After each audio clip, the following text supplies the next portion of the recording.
गुल प्लाजा में फंसे फैसल की अपने भाई से आखिरी बात क्या हुई थी। मैंने कॉल की फैसल भाई को तो रोने सी आवाज़ आ रही थी, तो उन्होंने यही कहा गुल प्लाजा में आग लग गई है, बहुत शदीद आग के अंदर फंस चुका हूँ, लिहाजा मेरा बचना मुश्किल है, बस मेरे बच्चों का ख्याल करना।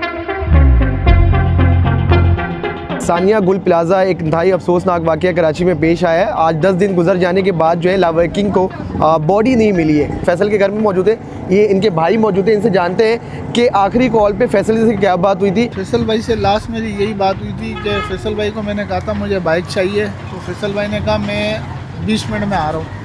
तो 20 मिनट बाद मैं रामसामी गया, मैंने रामसामी पे एक बंदा आया, उसने मुझे कहा कि ना गुल प्लाजा में आग लग गई है। तो मैंने फैसल भाई को कॉल की, फैसल भाई ने कहा कॉल कट गई। फिर दोबारा मैंने कॉल की फैसल भाई को, तो फैसल भाई ने कहा कि मैं बहुत शदीद गुल प्लाजा में आग लग गई है, बहुत शदीद आग के अंदर फंस चुका हूँ, लिहाजा मेरा बचना मुश्किल है, बस मेरे बच्चों का ख्याल करना। ये लास्ट उनकी बात आपसे हुई है। मैं फिर गुल प्लाजा पहुँचा, गुल प्लाजा देख रहा हूँ तो 10 से 15 मिनट के अंदर पूरा गुल प्लाजा जल चुका था। तो ये फैसल भाई जॉब करते थे या उनका दुकान था अपना? फैसल भाई जॉब करते थे, 20 से 25 साल से हो गए थे उनको वहाँ जॉब करते थे। तो आपको कैसे पता चला था कि गुल प्लाजा में जहाँ आपके भाई जॉब करते हैं, काम करते हैं, उस प्लाजा में आग लग गई? वो मेरे को बंदे ने, रामसामी में पान लेने गया था ना, वहाँ पे एक बंदे ने मुझे बताया था कि गुल प्लाजा के अंदर आग लग गई है। तो फिर मैंने उसको कहा था कि मैं अभी पूछ के कॉल करता हूँ भाई से।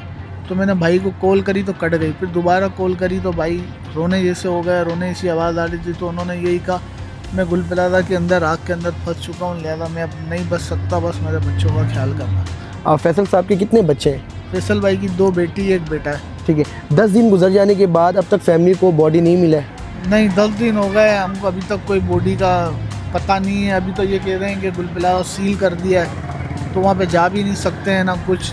तो हम बस हुकूमत से अपील करते हैं कि हमारा भाई तो अभी दुनिया में नहीं है, हम प्लीज़ रिक्वेस्ट करते हैं कि बस हमारा भाई हमें ला दो बस। तो ये गवर्नमेंट इदारे से आपने बात नहीं की कि अब तक मेरे भाई की लाश या बॉडी नहीं मिली है? तक गवर्नमेंट इदारे से हमने बात की है, वो कह रहे हैं कि DNA रिपोर्ट जब आएगी तो जब आपको पता चलेगा, इससे पहले तो कुछ नहीं पता चल रहा। तो वहाँ वो कह रहे हैं कि हमने सारी बॉडियाँ निकाल ली हैं, वो DNA पे रिपोर्ट है, DNA की रिपोर्ट पे आपको पता चलेगा। इससे जब लास्ट आपकी बात हुई आपके भाई की और वो कह रहे थे कि मेरे बच्चे का ख्याल रखना, तो उसके बाद कोई राब्ता नहीं हुई? नहीं, उसके बाद हम रात को 2 बजे तक कॉल मिलाते गए, उनकी कॉल नहीं लगी। 2 बजे के बाद उनकी कॉल, मोबाइल ही बंद हो गया।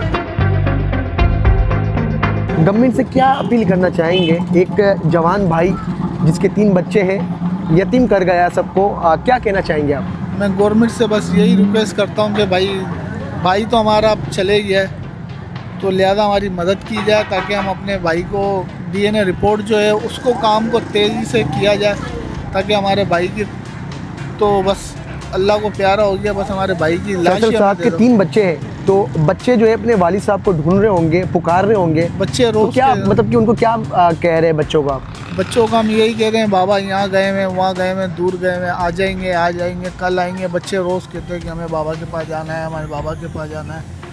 तो बस हम उनको ये तसल्लियाँ दे के सब्र दे देते हैं कि बाबा आज आ जाएंगे, कल आ जाएंगे, बस ये कह के हम चुप हो जाते हैं बस। देखिए जी, ये सारे जो है फैसल साहब के भाई हैं, और ये आप पिक्चर्स देख सकते हैं कैमरे के ज़रिए। ये फैसल साहब है जो आप और हमारे दरमियान मौजूद नहीं है। गुल प्लाजा जो सानिया गुल प्लाजा में ये अपनी जान की बाजी हार चुके हैं।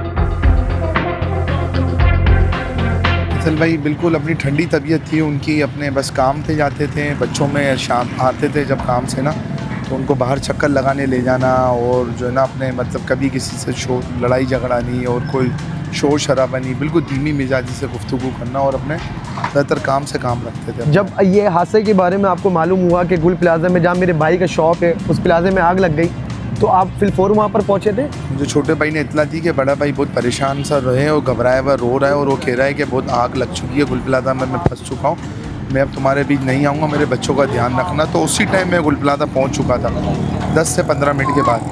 वहाँ जब मैं पहुँचा तो चारों तरफ आग लगी हुई थी, और चारों तरफ ऐसा मंजर था जैसा क़यामत का मंजर होता है। और जो अमले थे वो आए तो पानी की शॉर्टेज थी, थोड़ी देर में बाद पानी आ रहा था, और लोग अंदर जल रहे थे, बच्चे बेहाल। जो है ना मेज़-9 के एग्ज़िट चारों बंद हो गए थे, जो इनके थे तो रोकना, चारों एग्ज़िट बंद थे मेज़-9 के, और लोग भाग के मस्जिद वाली गली से में ही आए थे, मगर वहाँ के अंदर जाके गवर्नमेंट की नाअहली है ये? गवर्नमेंट को तो हम क्या कह सकते हैं, हम तो बेबस हैं, हम तो कुछ भी नहीं कह सकते। हम ये कह सकते हैं कि आइंदा कभी भी इस तरह का किसी के साथ कोई सानिया ना हो, ऐसे इक़्तिदाम इनको करने चाहिए। इससे जो ठीक ना है। भाई वहाँ पर कितने साल से काम करता था? उनको 25 साल हो गए थे, 25-26 साल से वहाँ जॉब कर रहा था। जब ये हादसे के बारे में घर वालों को पता चला होगा कि जहाँ पर मेरा बेटा या भाई जॉब करता है उस हादसे का शिकार हो जाता है, वालिदा का क्या मतलब कि उनका वालिदा तो हौसला हमारी कैसा है? वैसे ही कैंसर की मरीज़ हैं और वो बीमार हैं। उनको जब बताया भी नहीं था हमने, तो हमने बोला आ जाएगा, वो थोड़ा वहाँ मसला हो गया, फंस गया। बच्चे से कह रहे थे बाबा ने कहा साथ खाना खाएंगे, साथ खाना खाएंगे। एक दिन गुजरा, 2 दिन गुजरा, तीसरे दिन बोले मेरे बाबा कहाँ हैं, मेरे बाबा को लाओ। तो मतलब उनको बड़ी मुश्किल से हमने प्यार मोहब्बत से ये पूरा हफ्ता जो है ना, उनको हमने आज 10वां दिन हो गया हमारा, अभी तक कुछ पता नहीं है हमको। हम अपील करते हैं वज़ीर आज़म से, मुर्तज़ा वाब साहब से, बिलावल भुट्टो साहब से, मुराद अली शाह साहब से, गवर्नर साहब से, कि हमारे भाई की कोई ऐसी चीज़ दे दो ताकि उसकी एक तकफीम हो जाए, तो हमारे घर वालों को सब्र आ जाए और बच्चों को एक दुआ के 10 लिए दिन कोई गुजर जगह गए मिल हैं, जाए। मगर लवाइकिंग को फैमिलीज को अब तक बॉडी नहीं दिया गया है। बॉडी क्या दी कहते हैं गई, ये कुछ लोग? भी नहीं दी गई। वो कह रहे हैं कि आपने डीएनए दे दिया, आपको कॉल आ जाएगी, आप यहाँ पे नहीं आओ। हम डीसी ऑफिस भी जाते हैं, हम गुल प्लाजा भी जाते हैं, हम वहाँ सोराब बोर्ड पे जो सर्च खाना ईदी का बना है वहाँ भी जाते हैं। वो कहते हैं इतनी दूर नहीं आओ तो आप धक्के नहीं खाओ। हम कॉल करते हैं कि आप बताओ घर वालों को कब तक दिलासा देंगे। 10 दिन बहुत होते हैं, कम नहीं होते हैं। अच्छे एक भाई इस दुनिया से चले जाना, बच्चों को यतीम कर देना, और ये लोग कह रहे हैं कि सब्र कर लो। सब्र कर लो। फैमिली को सब्र मिल रहा है या हो रहा है? कहाँ से सब्र आएगा? आप खुद देख लो फैमिली का उस वक्त क्या सोचे हाल होगी कि एक बंदा सुबह सही किया और फिर उसके बाद आज 10 दिन हो गए, उसका कुछ पता नहीं है। घर वाले तो बेसब्र हो गए बैठे रहेंगे और हमें वो बार बार कहते हैं। हम घर जाते हैं तो बच्चे रोते हैं, कभी वाइफ रोती हैं उनकी, कभी माँ रोती है हमारी। तो हम किस तरह से उनको सब्र दें? कोई चीज़ ऐसी मिल जाएगी तो उनको यकीन तो हो जाएगा, एक सब्र हो जाएगा कि हाँ भाई चलो तकफीम हो गई इसकी, हमारे माँ बाप चले गए।